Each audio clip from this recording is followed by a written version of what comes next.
They say money can buy comfort, but can it buy the peace of a soul? We often chase the stars and forget the warmth of the sun that was always shining on us. This is the story of Daniel and Sophia. It is a journey of love, the poison of greed, and the ultimate crushing price of ambition. Daniel was an ordinary man with an extraordinary heart. He worked a humble job as a junior clerk, earning just enough to survive in a city that only respects the rich. But for Daniel, his small, cramped apartment was a palace. Why? Because Sophia lived there. To him, her presence was the only wealth he ever needed. He treated her like a goddess. He would skip his own meals for weeks just to buy her a simple silk scarf. He believed that honesty and love were the foundations of a forever home. But while Daniel was building a home of hearts, Sophia was secretly dreaming of a tower of gold. The change didn't happen overnight. It was a slow decay. Sophia started looking at the luxury magazines left behind on park benches. She would stand for hours in front of jewelry shop windows, watching her own reflection in the diamonds she couldn't afford. She began to feel that her beauty was being wasted in the narrow, dark streets of their neighborhood. She felt like a bird of paradise trapped in a cage of poverty. "Is this it, Daniel?" she would ask him during their simple dinners of bread and soup. "Is this all life has to offer? Working until we die just to pay for a roof that leaks when it rains?" Daniel would smile gently, take her hand, and say, "Sophia, walls don't make a home. The people inside do. We are happy because we are together." But Sophia didn't smile back anymore. Her heart was already wandering into the bright lights of the high-rise buildings across the river. That is when Richard entered their world. Richard was not just a billionaire, he was a shark.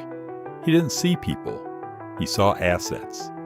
He met Sophia at a corporate event where she was working as a temporary hostess. He saw the hunger in her eyes, the kind of hunger that gold can satisfy. He began his move with calculated precision. First, it was a high-paying job offer that seemed too good to be true. Then, it was business gifts, a designer handbag, an expensive watch, a car to save her time. Slowly, the poison of luxury began to flow through Sophia's veins. She started coming home late, her clothes smelling of expensive perfumes and fine dining. Daniel saw the change. He saw the way she looked at their small apartment with disgust. He saw the way she hid her phone when he walked into the room. His love made him a prisoner of hope. He chose to believe her lies about extra work and corporate bonuses because the truth was too heavy to carry. But the silence in their home was now louder than any shout. The storm finally broke on a cold, rainy Tuesday night. Sophia didn't come home until midnight. When she did, she wasn't carrying groceries. She was carrying suitcases. She looked at Daniel, not with love, but with a cold, calculated indifference. "I'm leaving, Daniel," she said, her voice as sharp as a razor. "Richard offers me a life you can't even imagine in your dreams. I'm tired of being poor. I'm tired of your honesty and your small joys. I want the world, and he has the keys to it." Daniel felt a cold clarity wash over him. He didn't beg. He didn't cry. He looked at the woman he had worshipped and realized she was just a hollow shell. He stood up and said, "Go, Sophia. Take your bags and your borrowed diamonds. I thought I was protecting a queen, but I was just guarding a statue. You think he loves you? To him, you are just another piece of furniture for his mansion.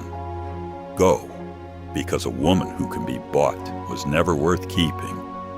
To me, you are now worth exactly what you have become, nothing." Sophia moved into the mansion, but she soon discovered that gold has a bitter taste.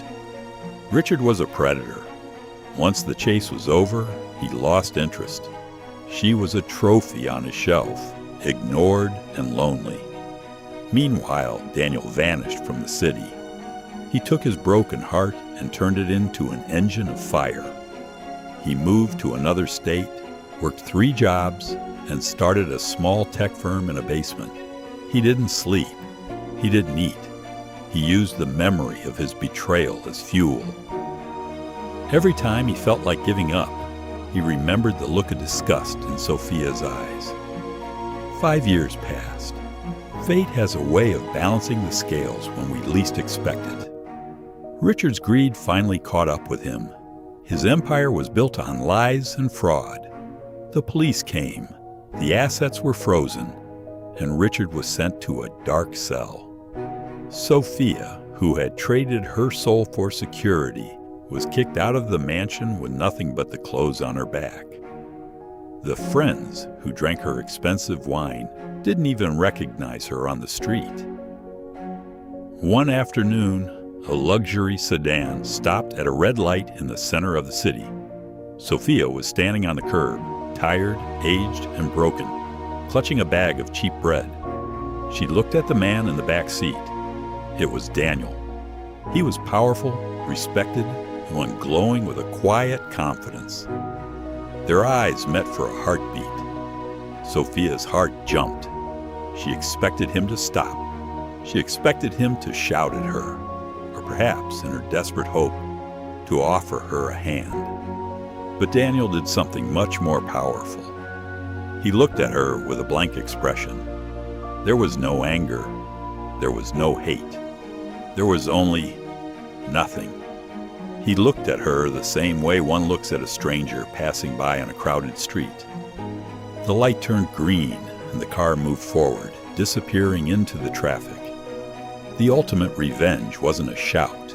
It was silence. Daniel didn't just win. He became free. Sophia finally had the silence she once complained about. But now it was the silence of a life wasted. Because a king never looks back at the cage he escaped, and a heart that was sold can never be bought back.